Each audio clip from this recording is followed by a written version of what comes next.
O terrível ancião. A intenção de Angelo Ricci, Joe Czarnek e Manuel Silva era fazer uma visita ao terrível ancião. Esse velho homem vive sozinho em uma casa muito antiga da Rua da Água, próxima ao mar, e tem a fama de ser, ao mesmo tempo, extremamente rico e extremamente frágil. Isto constitui uma situação muito atrativa para homens da profissão dos senhores Ricci, Czarnek e Silva, que não era outra senão a digna gatunagem.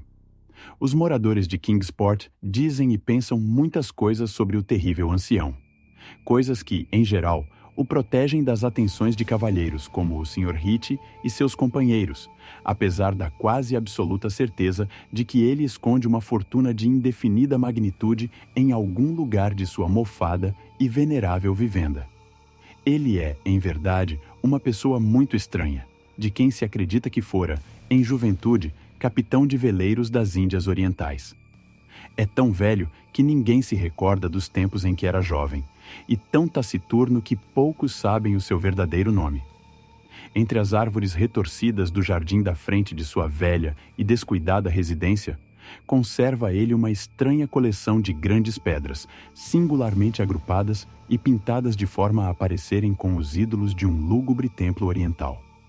Tal coleção afugenta a maioria dos garotos que zombam de sua barba e de seus cabelos, longos e brancos, ou que quebram as janelas de pequenas vidraças de sua casa com malévolos petardos.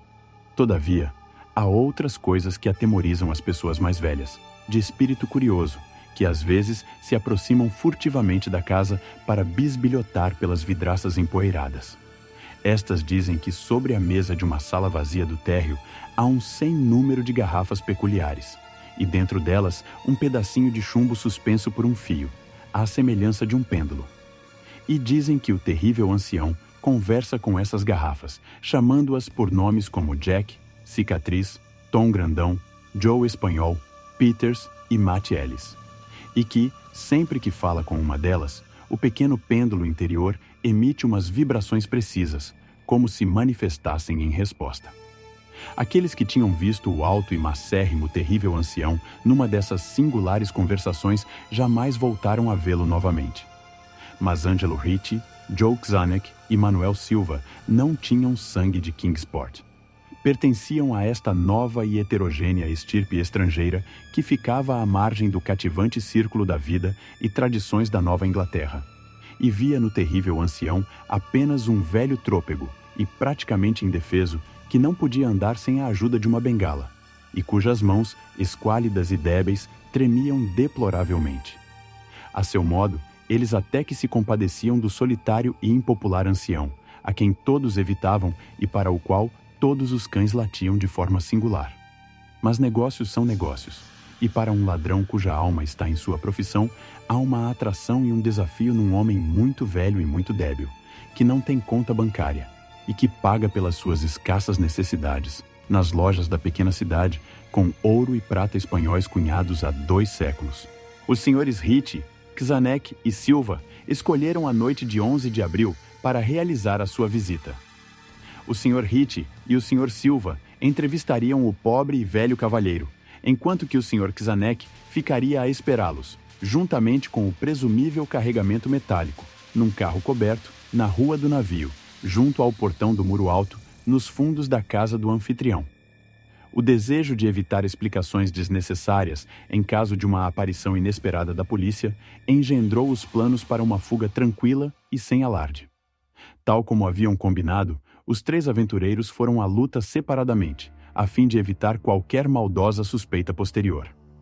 Os senhores Ricci e Silva se encontraram na Rua da Água, junto à porta de entrada da casa do ancião, e, embora não gostassem da forma como a lua brilhava, reluzindo nas pedras pintadas que surgiam entre os galhos florescentes das árvores retorcidas, tinham coisas mais importantes a pensar que em meras e fúteis superstições.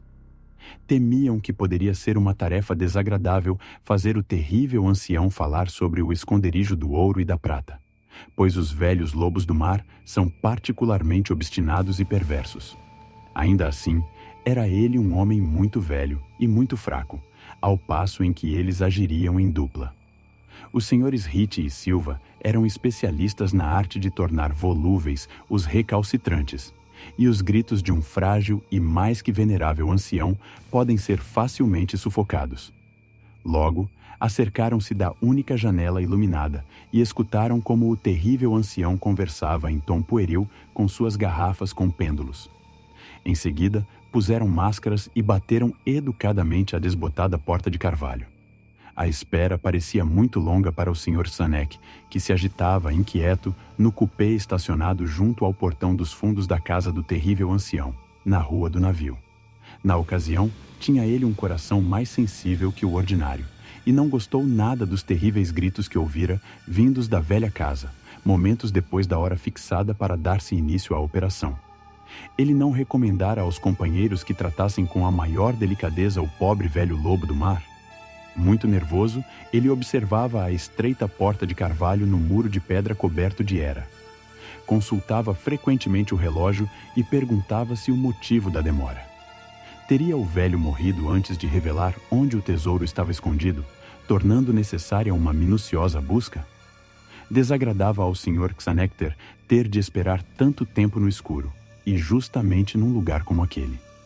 Em seguida, percebeu passos suaves ou arrastar de pés no passeio do caminho que havia além do portão, e ouviu que alguém descerrava suavemente o trinco enferrujado, vendo abrir-se para dentro o pesado e estreito portão. E no pálido brilho da lâmpada que iluminava a rua, forçou a vista para verificar o que os seus companheiros haviam furtado daquela casa sinistra, que agora lhe parecia imensa. Mas não viu o que esperava. Não estavam ali os seus companheiros, mas o terrível ancião, que se apoiava com ar sereno em sua bengala nodosa, e sorria malignamente. O Sr. Xanek nunca atentara para a cor dos olhos daquele homem. Agora via que eram amarelos. As pequenas coisas causam comoção considerável nas cidades pequenas. Esta é a razão pela qual os habitantes de Kingsport, durante a primavera inteira e por todo o verão seguinte, não deixaram de falar sobre os 3 corpos não identificados, horrivelmente mutilados, como se talhados a cutelo, e horrivelmente esmagados, como se pisoteados por botas cruéis, trazidos pela maré. E algumas pessoas até falaram de coisas tão triviais como um carro abandonado, encontrado na rua do navio, ou de certos gritos especialmente inumanos, provavelmente de algum animal extraviado ou de um pássaro migrante, ouvidos pelos cidadãos ainda acordados. Mas o terrível ancião não demonstrou o mínimo interesse por esses ociosos rumores provincianos. Era ele reservado por natureza, e quando se é idoso e se tem uma saúde delicada, a discrição é duplamente acentuada. Além disso, um lobo do mar tão revelho deve ter presenciado coisas muito mais excitantes nos longínquos dias de sua já esquecida juventude.